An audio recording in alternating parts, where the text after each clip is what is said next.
Hi, hello and welcome. My name is the Alpha Female and you're listening to Turnbuckle Talk. Whoa! G'day, mateys. Bushwhacker Luke here, 2015 Hall of Famer, and you're listening to Turnbuckle Talk. Yeah! Whoa!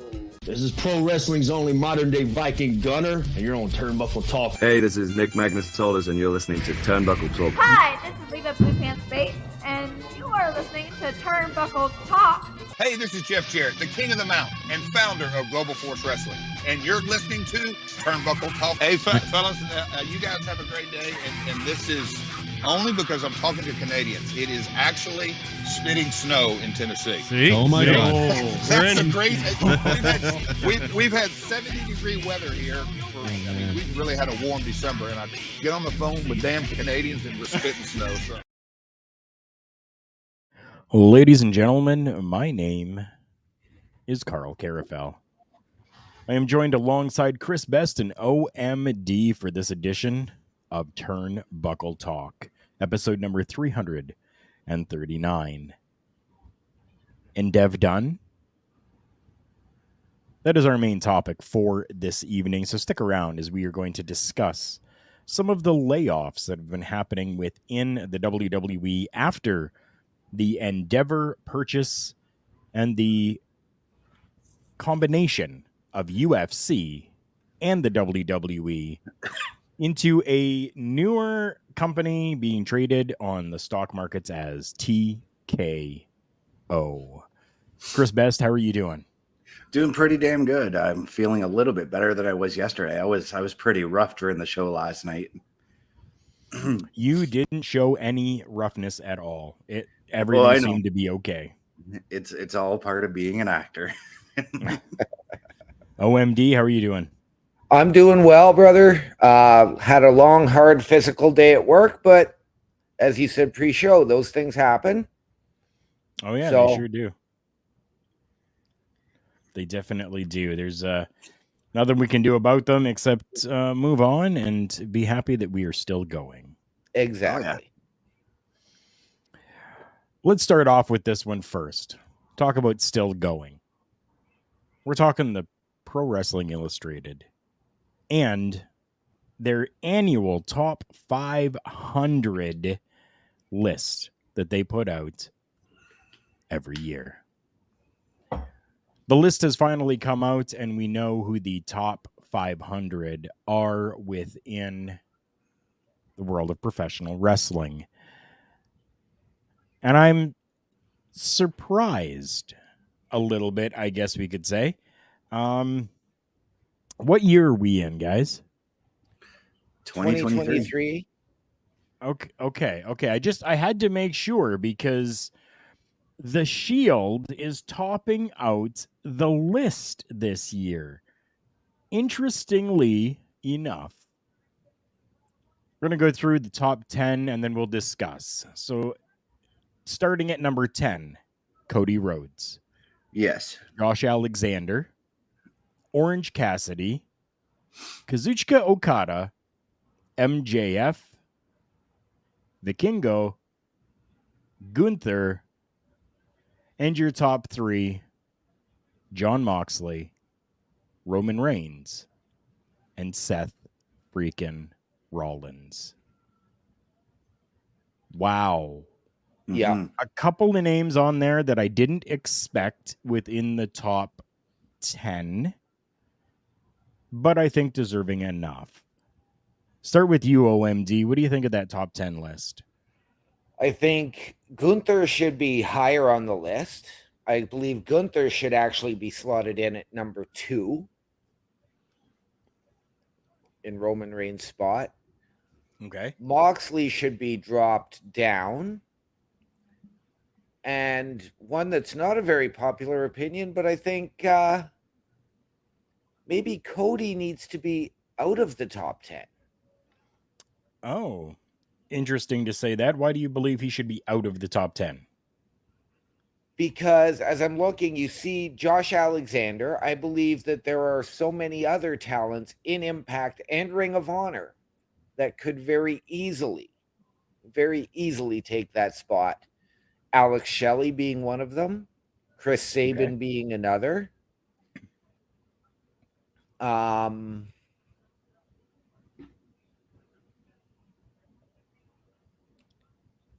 yeah, definitely Gunther up and Orange Cassidy. Probably would come in 10 or lower. Okay. For me. Chris, what do you think? I think that there's one very glaring omission in that top 10, and it's not even a male wrestler. I think Rhea Ripley should have been in there. Oh, interesting. Okay. And as I'm going down the list, I'm down past the 200s now, and she's still not listed. So it kind of annoys me that there's not enough women representation on the 500 this year. And I think that, so I know that PWI as well does do like a top 100 women. Right? So I think that is definitely where we're going to see. Rhea's going to be number one on that list for sure. If she isn't, there's issues. let's just be frank. I've had this debate with somebody at work, and they were discussing Roman Reigns and how they're bored with him and why is he defending every 3-4 months.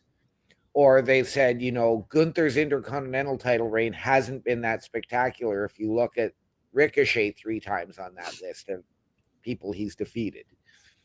Okay. But the same question can be raised about Rhea Ripley. Really, what competition has she had for the women's title, and why has she not been defending it? But think of how many matches. Every match that she's had has been fantastic this year. With the exception of the one Natty match. Okay. Yeah. And you put Natty on that list 3 times for title defenses. Now, and I'll do credit to Natalia for her taking initiative a week and a half ago or so over at the Superstar Showdown in India, competing twice instead of just them making the match a triple threat. Okay.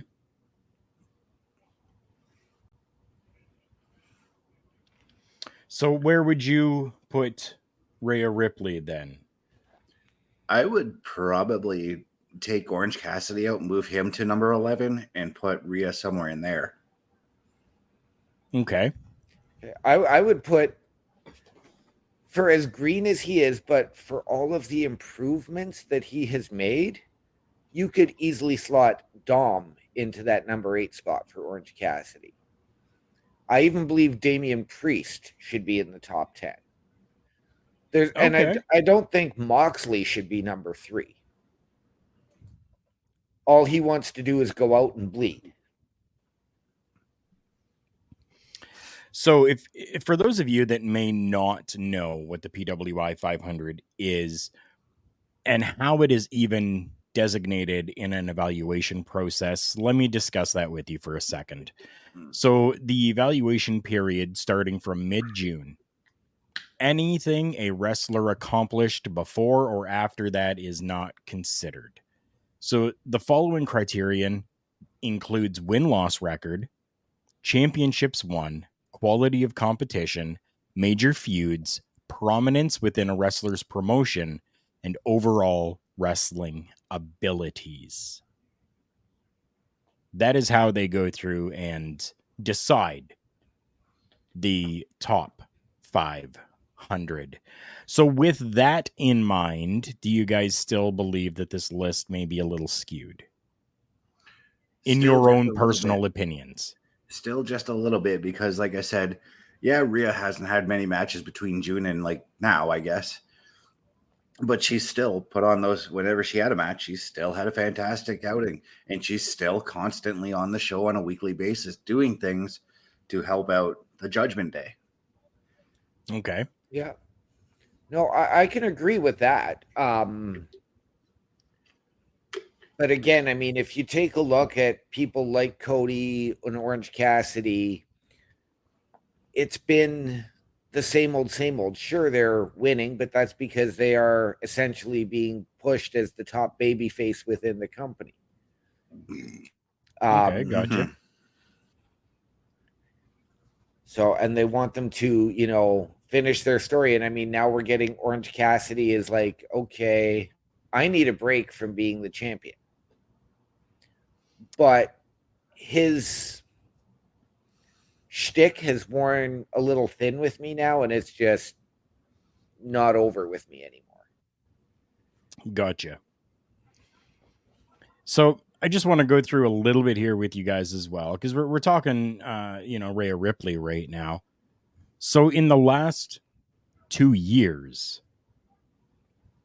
Rhea Ripley has not even been a part of the top 10 when it comes to the PWI Women's 150. They've gone back to 150 now as of 2021 and 2022. Mm-hmm. Ed, thank you so much, my friend, for coming in. A triple header tonight. Yes.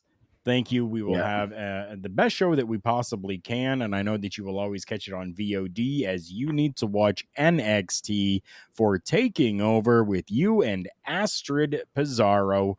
That happens roughly at 10:10 p.m. on our local establishment. So if you guys want to hear all great things about NXT and even some Ed Fry's rants once in a while, check out Taking Over. So last year and the year before, there was nothing about Rhea Ripley. Mm-hmm. Do you guys like, how do I say this?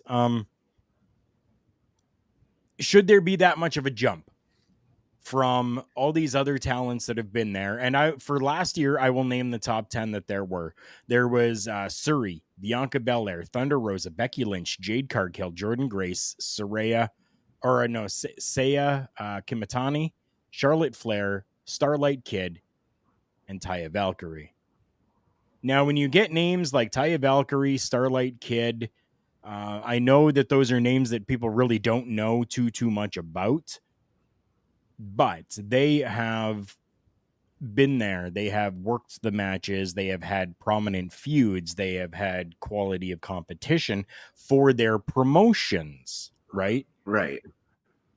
Do we see this happening for Rhea Ripley, making that jump of however many, because I can't see any other lists or further down. I can't see any more than the top 10 right now. I think so. I really do. It'd be a huge accomplishment. She has everything she's done this year has just been fantastic. So I don't know. I don't disagree at all. Mm-hmm. Right. Don't disagree at all with that. No, I don't disagree either. I'd love to see it, but I do also admire a work ethic and a steady progression up. Right. So whether she's in the top 20, whether she's in the top 50, we don't know. Right. Okay. From last year. So yeah, exactly. For argument's sake, let's say she's top 20, to then jump her from, say, number 17 to number 1. That's massive. As opposed to going from 17 to 10, which is still a massive leap, but is a little more, I guess, reasonable. Okay. Would be the right word to use. Yeah. And I'm just going to use a little analogy here, but we've seen on music charts like the Billboard Hot 100 or whatever, we've seen songs that weren't even on the charts before, but then the next week they debuted at number 1. Oh, absolutely. Very true. Very true. The Ghosted Goat, thank you so much for coming in. What Twitch account are you watching us from? Let us know, because we are streaming to a number of different platforms right now, coming to you live. So no idea which one you are watching us on. So please let us know which one you're on. So that was our top 10 anyways. Yep. Yes, there's, people that agree and those that are disagreeing with the top 10. Yeah. But that happens every year. Exactly. And let's keep this in mind. This is only Bill Apter's opinion on what the wrestling world is, what his top 500 wrestlers are for the year. It's only a one man's opinion. We really shouldn't take it as gospel. I know a lot of wrestlers do. One of our hosts brings up that he was in the top 500, that being Chris Parrish. Yeah. Yes. Which is great for him. I love that. I never got that recognition. And I think that it is absolutely fantastic to get that type of recognition. But it isn't just Bill Apter anymore. And I love Bill. Bill Apter is an amazing guy. I have nothing but respect for that man. But it's not just Bill Apter anymore. It's a collective group that comes together to go through this top 500 now. I know that like PWI, gets referred to as the Apter Mag quite often, right? He was the one who started it, so yeah, right. And he's a photographer, a longtime photographer, and he gives some of the funnest interviews too. He definitely does, right? And I mean, like the term, is used for wrestling magazines to kind of keep kayfabe, or that keep kayfabe, just as PWI does, which I love. Yeah. So yeah, PWI has been publishing the top 500 since 1991. Then 2008, they started the top 50, which was renamed to the top 100. And then in 2021, or before 2021, it went back to the top 150. So there's been a couple of different variations on it. And then in 2022, they added the annual top 50 tag teams, listing the top tag teams in the world, which I think is fantastic. That's great. I love the inclusion of tag teams. Yes, absolutely. Speaking of tag teams, I'll never forget the one kind of weird thing he did in 95 when he named the Nasty Boys as the tag team of the year, when there were better tag teams than the Nasty Boys that year.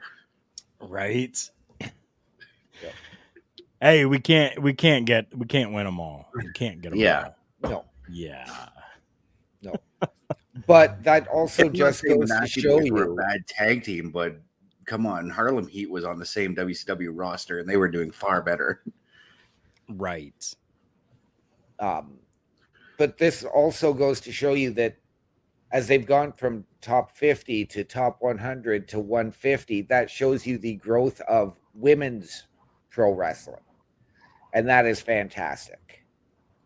It definitely does. And I want to talk a little bit about that growth here as well, because I just going through the article that I've got here in 2020, they added an annual top 50 tag teams, which has now become the top 100 tag teams.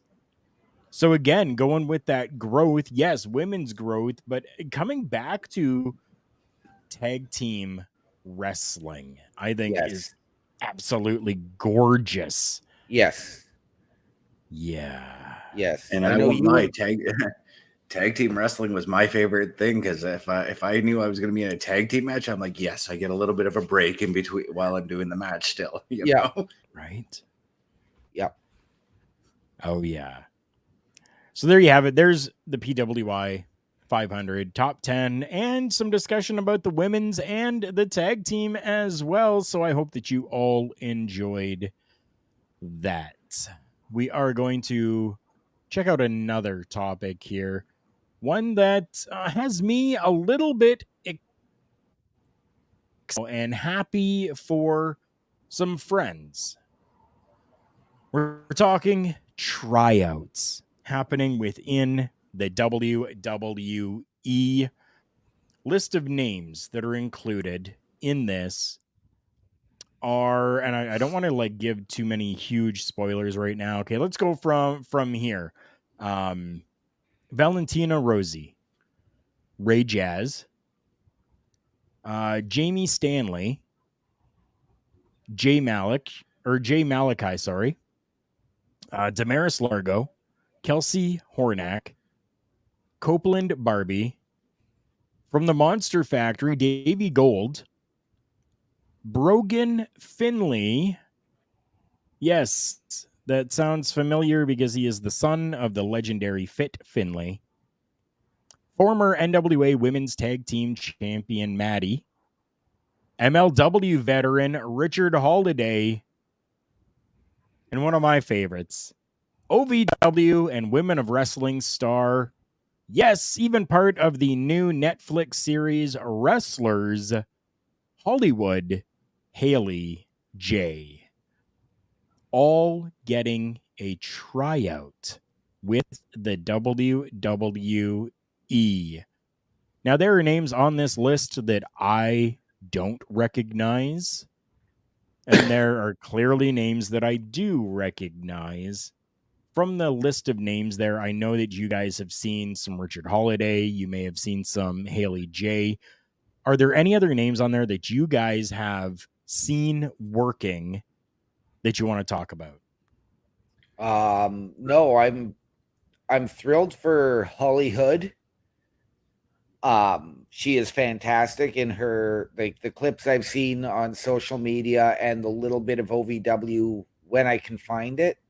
Yeah. I said that wrong, didn't I? I said Hollywood, didn't I? You did.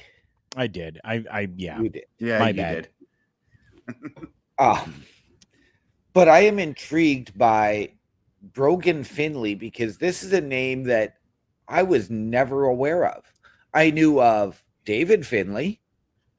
Right, me too. Of course, we all know about Fit Finley or just Finley when he was in WWE. Yeah.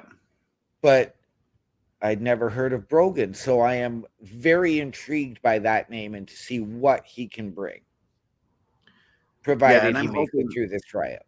I'm hoping that Brogan can bring the pedigree that Fit has and that Dave Finley has, because Dave Finley's a fantastic worker over in New Japan. But there's another one that I'm really intrigued by because I actually just watched one of her matches from OVW this afternoon, and that's Kelsey Hornack. I'm very excited to see her as well and see where she goes. Okay. Hello, Maria. How are you doing? Nice to see you. Thank you so much for coming in. Bogan with Drew Gulak. Hey, you know what? I never thought about that. But that, I think, could work. I think that definitely could work. Brogan Finley and Drew Gulak. Okay, now I'm going to pose a generational rivalry. So much like, we could have had it with Flair and Rhodes. Right. But we didn't. But I'm going to suggest this. If Brogan Finley does make it through the tryout and gets to NXT, what about Brogan Finley versus Charlie Dempsey? Because we know Dempsey's family lineage.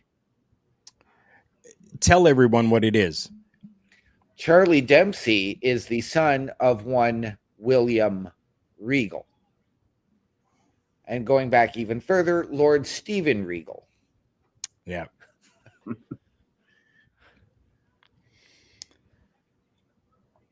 Maria, I like Hollywood Haley J. She can have a Hollywood character. Oh, I see what you did there. I appreciate that. I was just so excited. I'm super excited for Hollywood. Like, it is amazing, and I'm so happy to see her there. And based Papa off Bear, her characters, I love you too. We were gonna have to discuss Papa Bear. I got a new thing in the works that you and I are gonna sit down. That's all I'm saying. Go ahead, Chris. I was gonna say, and with Hollywood's Haley J's character, I think it'd be kind of cool if she came in and somehow like became buddies with somebody like Tiffany Stratton or even on the main roster, Chelsea Green or something like that. That's where my mind went, was with Chelsea. Yep. I think this is a fun class, though. Like, I'm really, basically everyone here I'm looking forward to seeing at some point. But as I'm looking at NXT, and we were talking about Brogan, and I'm thinking Finley and Dave Finley, both brawlers. we've got a brawler in the ring right now in Pete Dunne, and I think that they could put on a great. That would be a fun match to watch too. Right. And I mean, we're getting that classic Pete Dunne versus Tyler Bate match right now on NXT. Okay, nice. So I think it would be cool. Okay, Maria's posed here. If the New Japan contract for David Finlay comes up, do we think that be a good fit to bring him in, especially with family being there? As much as I'd love to see it, I don't see Dave succeeding in WWE.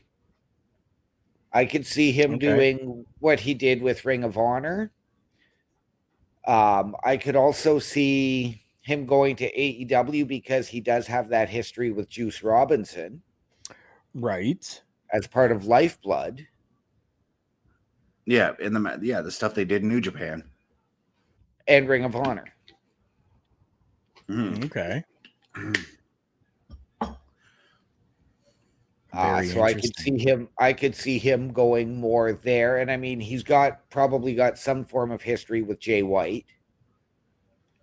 Yep. So I could see him going more where he's more comfortable with the guys in AEW and Ring of Honor. Right. Maria, yes. Maddie. Oh, go ahead. Sorry. Oh, sorry. Or maybe see him go to Impact as well. Because he has history there with some of those guys. Right. From Lifeblood. And so I know that this is a long shot, but I've always wanted to see this guy go through the PC as well. And that's Jesse Goddard. I've always wanted to see how he'd be in the WWE. Jesse would be fantastic. He has that showman mentality. He could be the new Masterpiece. Yep. And if you guys actually watched him on Big Brother, when he competed there, that was not a character. That was actually him. No. Yeah, that was him. My Papa Bear Ryan here saying Regal's son would do well with his father as his manager. I think he would as well. Yeah. I'm interested to see how things are going to play out with Regal not being in the picture.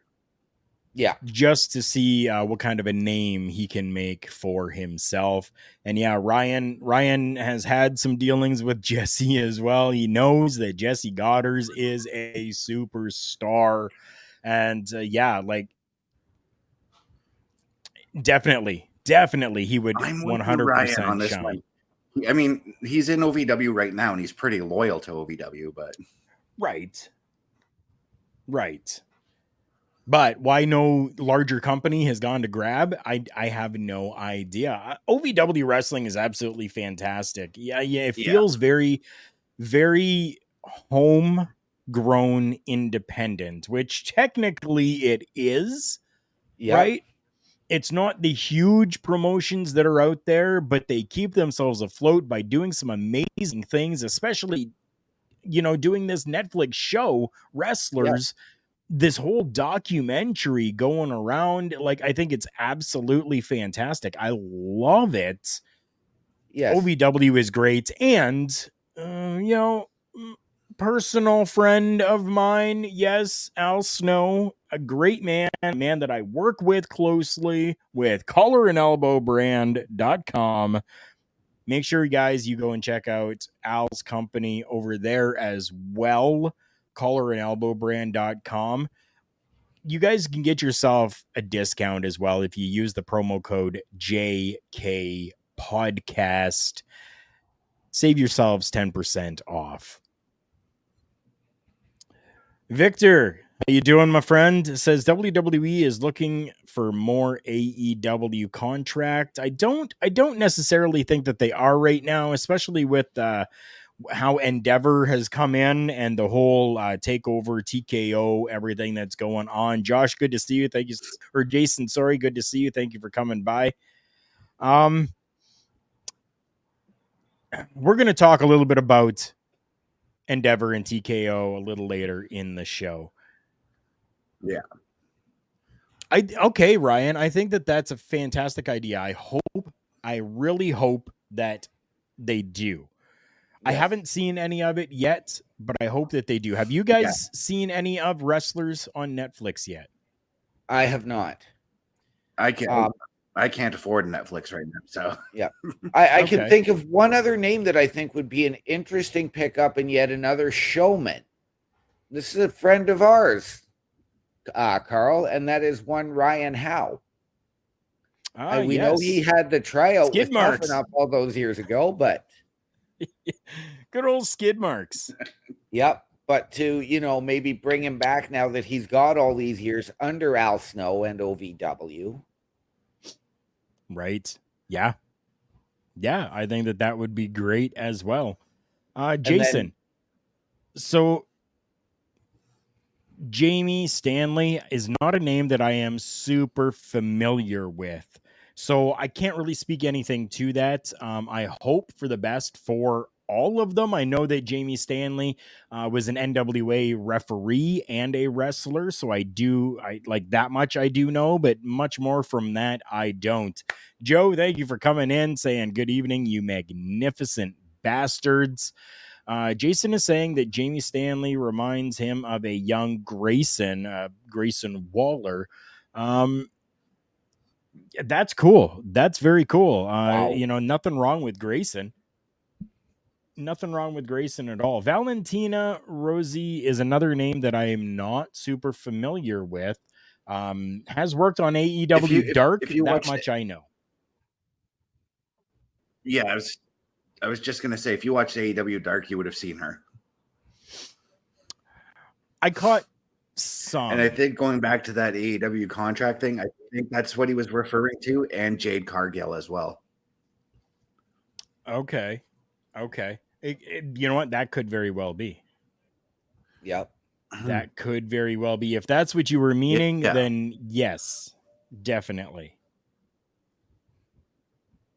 Jason is saying is interested in Brogan What I'm liking versus Dempsey or Brogan versus Dragunov.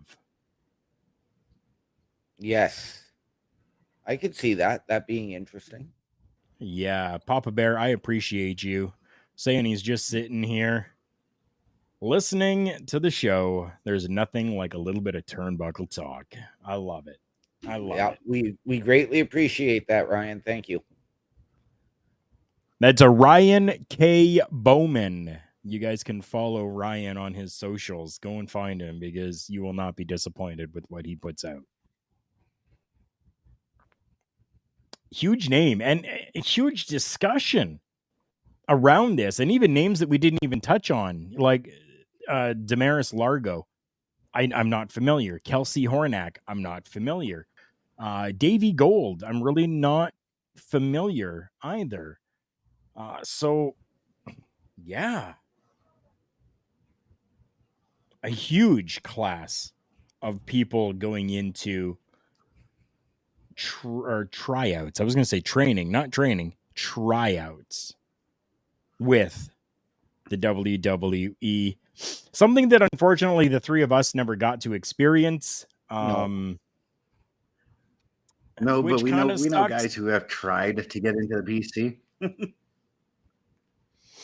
Yeah, well, I know of at least one guy that did his best to try to get for Impact when Impact was doing their stuff.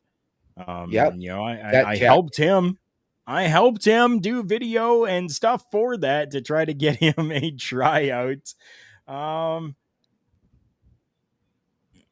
you talking about Diego? Because he nonstop talks about that.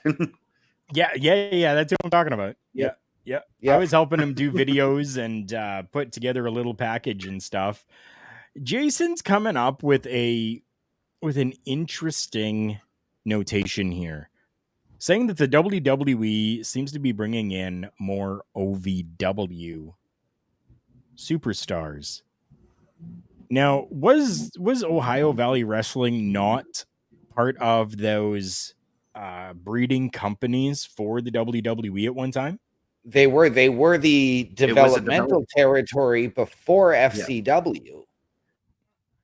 Actually, even before Deep South, and then because it was Deep South, After Deep South went by the wayside, they went back to Same time as OVW. Deep South OMD. And then Same OVW time as Deep also, South, man. It was okay, and then OVW is now, I believe, the training ground for Impact. Okay, that's interesting then. If OVW is the training ground for it was Impact, OVW, it was Deep South, and it was Heartland Wrestling Association. All three of the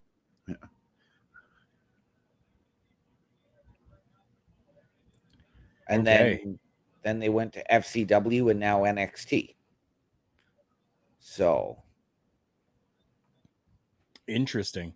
So if OVW is supposed to be the training ground for Impact Wrestling, and we're seeing more of these OVW wrestlers doing tryouts with the WWE, could this put a little bit of a sour situation into the partnership that OVW has with Impact Wrestling? it could, but I mean, we don't know the full details. And please don't, like I said, like I believe it's the developmental for Impact. But who knows what the agreement is, whether these guys are allowed to go and try out elsewhere. We know that a number of years ago, Impact was encouraging their wrestlers to go out and book themselves on independent shows and all of that, with Impact getting 10% of merchandise. Okay. But where that all stands now, we don't know. Again, we're not in the back rooms with Impact, with WWE, with OVW. We're not on any of those boards of governors. Right. Now, I don't know if you have your second screen up and working. You can see the comments here, OMD, Yes. but Ryan has kind of said that it has been a somewhat developmental territory for Impact, but it never really worked. And yes, he says, I know the details, they suck. Yes, Ryan All would right. know the details. Yes, he would. Yeah. Yeah, from what I've read about the relationship with OVW and Impact, it was really rocky, to say the least. So then it really doesn't matter that the WWE is kind of helping out and bringing in some OVW stars then, because there really isn't much of a partnership left then between Right. OVW and Impact Wrestling. But again, when you're an independent professional wrestler, you are independently working. Yes, you may go to a company. Yes, you may have a contract with that company. Yes, sometimes the contracts even say you cannot compete. Yes, called a non-compete clause. You cannot compete with another company for 90 days after contract ends or firing. But it doesn't mean that they can't go and pursue after that. You know what I mean? They can go anywhere they want. So if you're working OVW, when you're finished with OVW, it doesn't mean that you're now essentially going to go and do something with Impact Wrestling. You have the option to go wherever you want because you are independently contracted. You work for yourself. Yeah, and that I was also thinking, like, I'm looking at the list of OVW guys. I mean, we know the premise of the OVW show going to Netflix. Is this wrestlers? Are these wrestlers actually looking for other financial options because of OVW's financial troubles too? See, that I don't know. I think that maybe this Netflix show is a way to maybe get the eyes onto OVW to start generating some more money coming in. That could very well be. Ryan saying that there is no partnership between OVW and Impact. JJ has, a little bit of words to say here too. He says OVW broke Chris Owens' arm and then left him on the side. It's hard for me to like them anymore. Chris Owens was destined for greatness. Yeah. So, and yeah, Ryan, it will definitely, it's something that we'll talk about off the air. 100%. But there is no working relationship there anymore, which means really, even if there is a working relationship that was there between these two companies, it still doesn't mean that you as an independent professional wrestler can't go and pursue whatever company you want to. You're not relegated to just working with this company and then moving to that one because of a partnership, right? Right.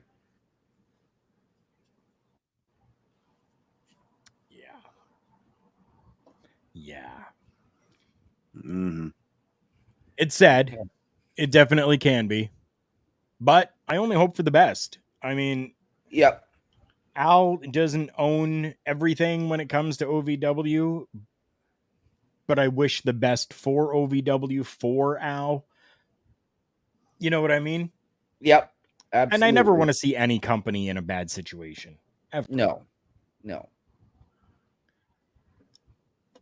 We're already 41 minutes into this show. So we're only going to go through another 2 more topics. I think that may be all that we really have left for us to be able to go through. I'm going to talk a little bit about what originally I wanted to call the show. What was it now? I'm going to find it here quickly for us on the fly because that's what we do. I wanted to originally call it Finding God. Bang Bangs is what I'm going to say right now. And badges. But instead, we went to Endeav-done. Life after. So we talked a lot this episode about the life working up to the big leagues, working up to the larger companies. Well, what happens after you are done in the world of professional wrestling? I had somebody recently, a good friend of mine, send me an article about a former guest on Turnbuckle Talk in Gunner, or Jackson Riker, as some may know him within the WWE. He has recently gone and got himself a new job. Now it's interesting because, well, we all know that it happens. And he went into what people would generally expect. He's become a county sheriff. He went into law enforcement. Somebody that size definitely would work well in law enforcement. But there are some, and Chris, you had one that I had completely forgotten about, but something totally off the wall. Who was that, and what job was that? Just incredible being a waiter at an Olive Garden. Come again? Just incredible being a waiter at an Olive Garden. Okay, I did hear you correctly. Yep. I did. Okay. Yeah. Never in my wildest dreams would I have thought that. No. Scott Steiner manages a restaurant chain in Atlanta. Yeah, he manages it alongside Rick. Yes, he no, does. Rick does real estate. And Rick also does the restaurants with him. Really? Yes. Oh, yeah. Okay. And Rick is actually one of the names on this list that I have here is a real estate agent. Much like quite a few other wrestlers as well. Layla? You guys remember Layla L? Yes. Yep. 1/2 tag team champions with Michelle McCool. Yeah. Yep. Real estate agent. Kevin Thorne. You guys know the name Kevin Thorne, don't you? Yes. Yes, Realtor. sir. Yes. Yep. Rick Liv Steiner. Morgan and Bo Dallas. Real estate agent. Undertaker. Real estate agent. Like, so, yeah, Bo Dallas, real estate. right? Like just so many different things that are there. And I'm going to go through this list here quick with all of you just to kind of give you an idea of the diversity that is around there. And the ones that we've already talked about, I'm going to skip over. So I'm skipping over Layla, Kevin Thorne. We've got Ivory that's working as an animal worker, which is not surprising, but different. She took classes on dog grooming, and that's part of what she does for her business. She's an animal worker working at animal shelters. Yes. Steve Blackman is a bail bondsman. And those two jobs don't actually surprise me. I expected that we would see Steve Blackman working as a bail bondsman. Right? The now retired Kimber Lee is a vet. Yes. Okay, let me get through this list here, and then we can talk, okay? All right, sounds good. Yes, the Steiners do own a ton of different businesses. Yeah, and let's even talk one of the biggest names ever. Ric Flair is kind of the face of some weed products now. Which it doesn't surprise me either, to be honest. Nope.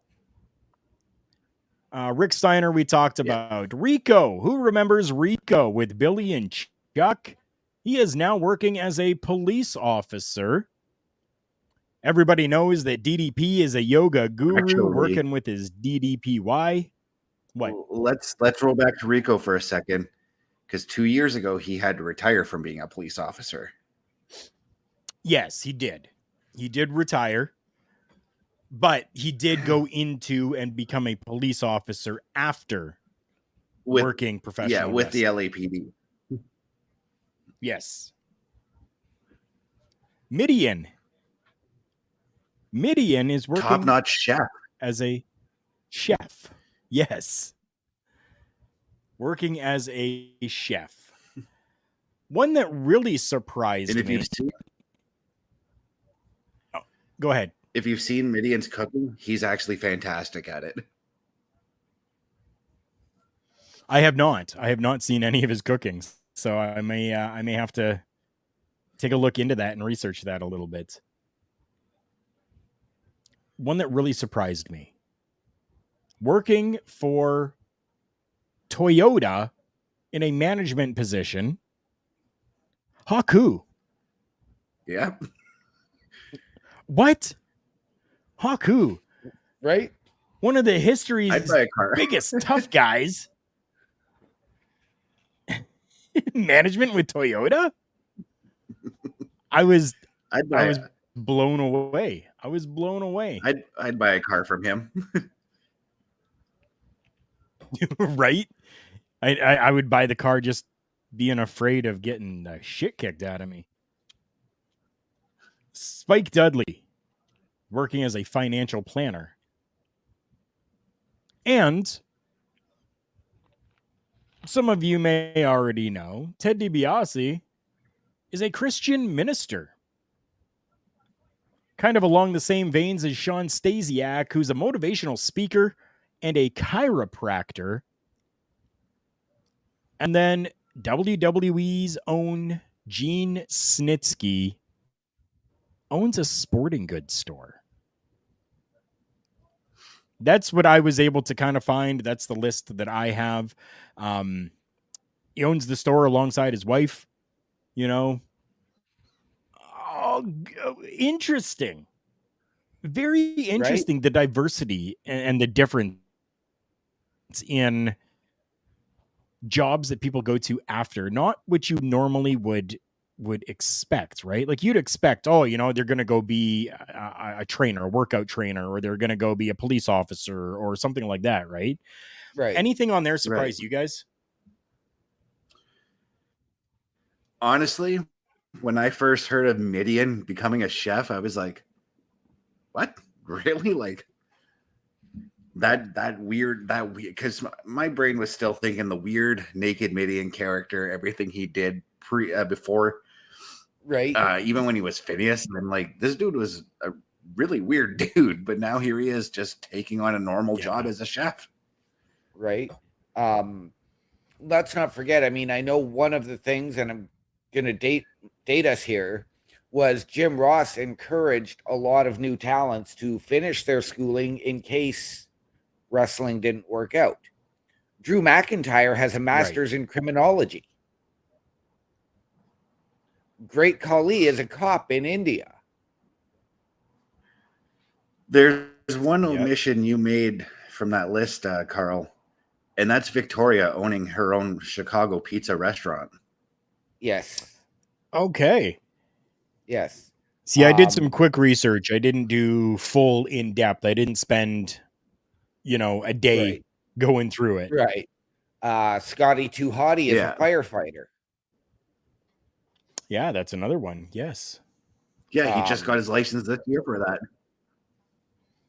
that. And Wade Barrett is a marine biologist. So yeah, that's actually everybody collecting things together to make sure that they have a future outside of professional wrestling. I went into security work. I went into electronic management, and I went into security work after that. Yes. Right. Other people, clearly do other things, but I kind of stayed within that type A personality style of work, I guess you could say. Yeah. Well, that's the thing that we're always taught when we were all being trained to get in the ring is make sure you have a backup, like a plan B, because 90% of the time we're not going to make it to the WWE, as the three of us obviously are sitting here not commentating NXT tonight, I could be if they just answer my emails. Damn you, WWE. Right. I just found it really interesting, and it was something that came across to me, and I was like, hey, you know what? Like, I want to do a quick little rundown on this because I think it's interesting to see the different types of areas and lifestyle. Absolutely. It's always cool to see where our favorite wrestlers from 10, 15 years ago are now, Mm-hmm. Yep. Oh, yes. Yep. We are 52 minutes into this show. I'm going to do it anyways because everybody needs a little bit of an energy boost, and there's no better way to get that energy boost than Rogue Energy.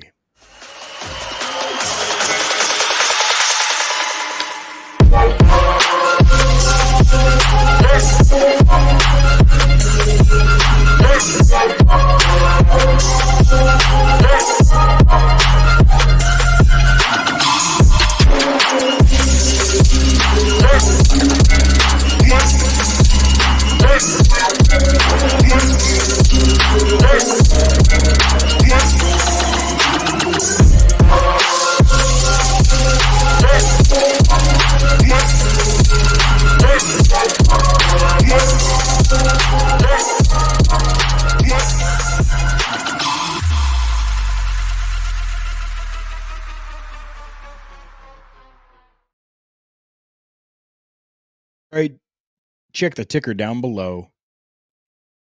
Use the promo code OLEPODS and get 10% off your order when you order from rogueenergy.com.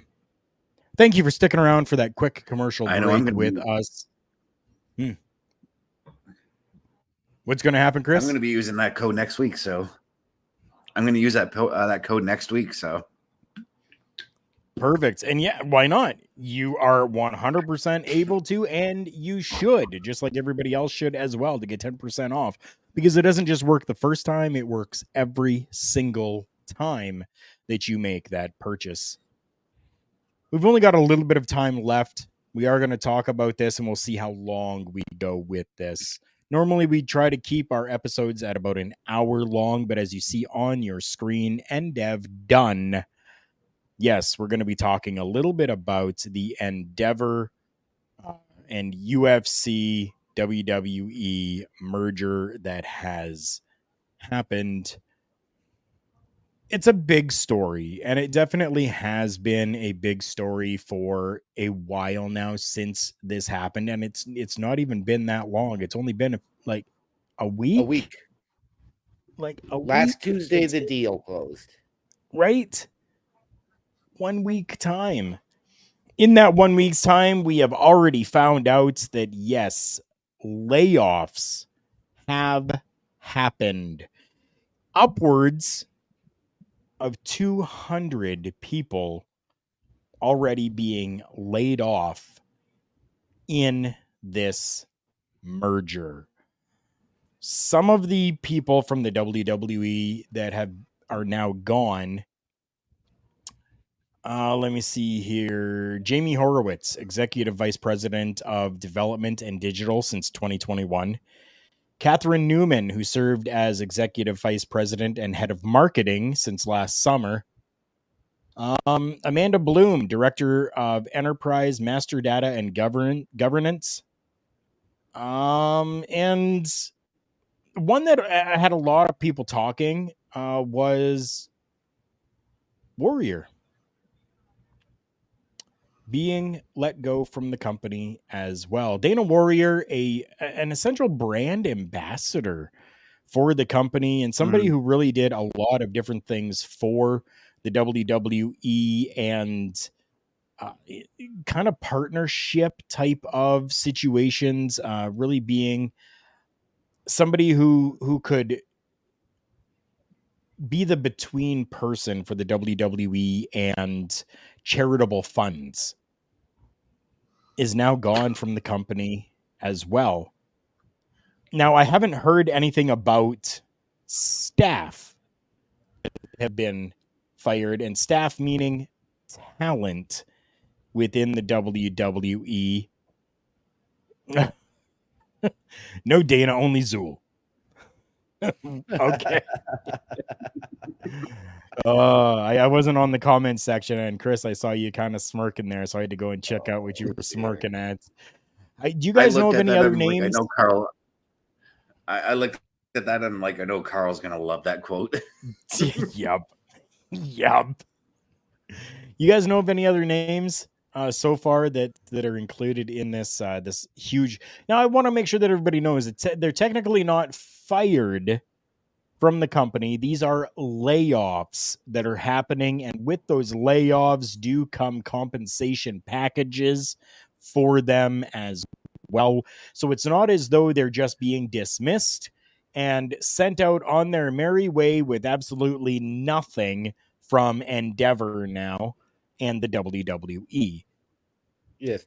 As I was reading earlier today, to be honest, it was that they were fired. It wasn't just layoffs. Really? Who was fired? I'm actually trying to pull that up right now, seeing if I can find it again.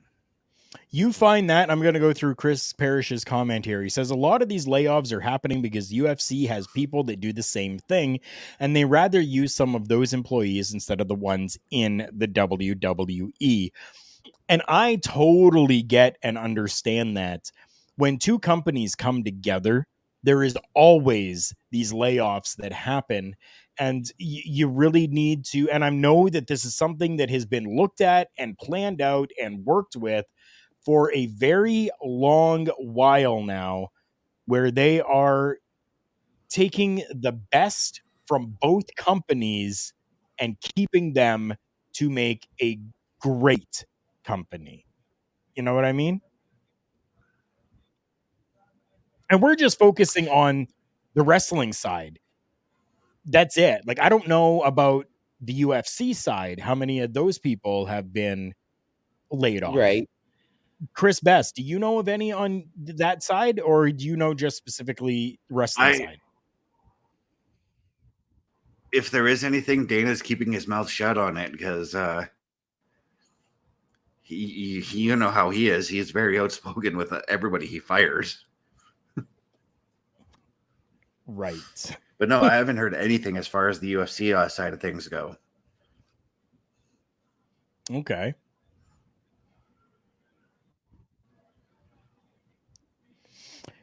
Parrish is saying the rules of times are these employees are willing to do what's needed moving forward, so they rather just move on, and it's no harm, no foul. And as well, and I'm pretty sure that you're meaning, Parrish, the from the UFC, there are not any layoffs that have happened there, if I am understanding that correctly. OMD, did you find any more information? I did not, other than that Jamie Horowitz was not well liked anyways. So that's high. Staff morale for WWE is down, and Nick Khan had everybody working from home yesterday. Right. As a result. And a lot of people are requesting that one Stephanie McMahon return because morale was high under her. She tried to keep everybody upbeat and keep everything flowing. Okay. And also that's this afternoon. That's the first. Yeah. This afternoon, yeah. And also this afternoon they had a meeting, and when Vince started to talk, there was a lot of eye rolling going on, as one SRS, I'm not going to say his full name, had reported. Okay. There could very well have been, because right now we don't know what Vince McMahon is saying. I wasn't there, so I don't know what was said in these meetings, but if it was deserving of an eye roll, I think eye rolls are warranted sometimes. Absolutely. But I do want to know, what was said and if they were warranted, if eye rolls actually did happen. Yeah. Yeah. How do you guys feel about this? I'm going to start with you, OMD. Tell me, how do you feel about the merger that's happened, and now, from what Parrish is kind of given to us right now, is that there really isn't anything from the UFC side that is happening. That just kind of rolled really nice. The UFC side. Right. Okay. But it's more the WWE side. Right. Right now, all we know about is the WWE side in terms of the layoffs. We don't know what has happened in there. We do know that the board of governors consists of, I believe it's 6 from UFC, 5 from WWE, and then Ari Helwani or whatever his name is. And I know that they were reducing, they reduced WWE side, but they wanted to then merge all of the marketing groups. So now you've got this holding corp that's now going to call the shots for everything. So who knows what's going to happen? I do hope that these guys have the best of luck in their future endeavors. Yes, you saw what I did there. Pardon the pun. And hopefully we will see them back. Okay, so before I get to you, Chris, I just, something that you said there, OMD, really got me thinking. So we do know that we have seen from the WWE side of things, but we haven't seen anything or heard anything from the UFC side of things. Now, TKO is a publicly traded company, which means that people have invested in the stock for the company. As a publicly traded company, would that not mean that any of these things that are happening need to be disclosed to its purchasing members? And if so, yes, does that not now tell us that nothing has happened from UFC and that everything has only been from the WWE side of things? It would seem so, yes. Chris Best, what do you think about that? Yeah, every move you have to make, because you're a publicly traded company, you have to report to your investors. You have to give them a fucking novel-sized document explaining why you had to make that move. Otherwise, you'd be in trouble. Right. I know that some of the departments that I read about where people were let go from were downsized from 17 to 20 people to between 3 and 5 in WWE. Okay.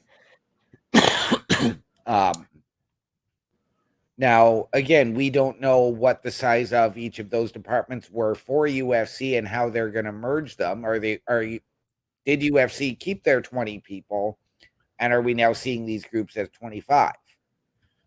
Do I think it should be a 50-50 split? Yes. Okay. I want to get to Parrish's comment there. Parrish says, what I'm saying is that sometimes there are people in the WWE who don't have to travel as much now. Those people might not be willing to do the travel that's needed moving forward. Now, I'm using travel as an example, not the whole reason, whereas the people from the US seaside, he's texting or he's messaging with voice, UFC side could be willing to do those necessities. Therefore, they're the ones who have safe jobs. That makes sense to me as well. Yeah. Definitely Yep. it does. I can understand that. Chris Best. So I just pulled up where the eye rolling from the Vince McMahon meeting happened today. Vince had come out and said that the WWE has plateaued, and so that's why the sale needed to happen. He feels the company plateaued, but I'm looking at like the numbers and everything like that. I'm like, there's no way the WWE plateaued, because during the pandemic, they were making record profits. There's absolutely no way that WWE has plateaued in the last 3 years. No. Could just be something that he felt was needed to be said to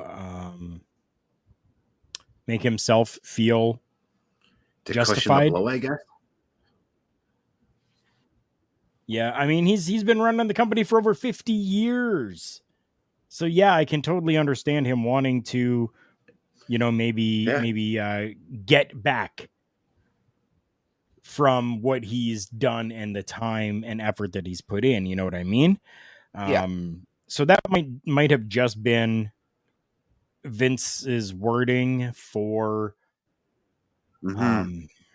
trying to justify to himself even what went on with the sale. Could be. I don't know though. I don't know. You guys have anything else you want to discuss when it no comes way of us to knowing, because we were I'm good. We weren't in on those meetings. But no, I'm good. we I definitely feel weren't. like I've got a lot off on this one. Yeah. Good, and I'm really, really happy to hear that. That's absolutely fantastic. Those of you that joined us and stayed for us for the entire show, I thank you, and I appreciate each and every one of you. I want to make sure that everybody knows about our local establishment. Yes, up in the corner over there, right beside Chris, is the logo that is used for our local establishment. And been scrolling down at the bottom as well has been everything from X to Instagram to Twitch to YouTube to Facebook. It is all there and available for you. Even TikTok, yes, on the clock. Get her done. Go and follow our local establishment. And even hit us up on Discord. That's right. We even have a Discord server available for you guys to go and check out. OMD, where can people find you? What you got coming up? Well, the people can find me on Facebook at Daniel Horisic, on Snapchat at One Man Dynamic, capitals on OM and D, on Twitch at OMD17. And you can catch me on Thursday night at 8 o'clock on the Boar's Nest with Bubba Duke. My co-host and friend, Chris Best. Where can people find you? All right, so you can find me youtube.com, ChrisDamage83, Twitch TV, CBRS_entertainment, threads.net, CBestFilms83, Facebook.com, Chris.best83, and TikTok.com at CBRS.entertainment. You can find us, the three of us, too, 8 p.m. Monday nights for the Raw Watch Along alongside Chris Parrish, who is in the chat with us tonight. And yeah, that's pretty much everything I'm doing with OLE this week. In between the shoot job and doing other projects within our local establishment, including Paramindful, Beats and Beatdowns, Got the Pod Life, Monday night Watch Along, Tuesday nights Turnbuckle Talk, and anywhere else that people would genuinely have me for. I am all over the place when it comes to audio podcasting, and you can find me and my socials at my link tree, linktr.ee/Carl Carafel. That is linktr.ee/KARLKARUFEL. Couple of quick shout outs before we get out of here today. I want to give a huge shout out to our good friends at realwrestling.net. The guys over there have made sure that Turnbuckle Talk is international, baby, as they are based out of the UK. Thank you to realwrestling.net for allowing us to be a platform over there. And if you guys are looking for some merchandise from anything Turnbuckle Studios, make sure that you're checking out the shop at carlcarafel.redbubble.com. I can tell you that any purchases that are made there, the money that comes in from that goes back out into these programmings. Because of the generosity that has happened, I was able to secure myself some better lighting within the room. I'd still need to work on positioning of it all and get things done for that. But because of stuff like that, because of you guys, I'm able to continue to upgrade and update and make sure that things are perfect, or as perfect as they can be when it comes to these shows. For Chris Best, for OMD, and for myself, Carl Carafel, this has been another edition of Turnbuckle Talk. Remember, everyone, the world's a scary place. Take care of each other.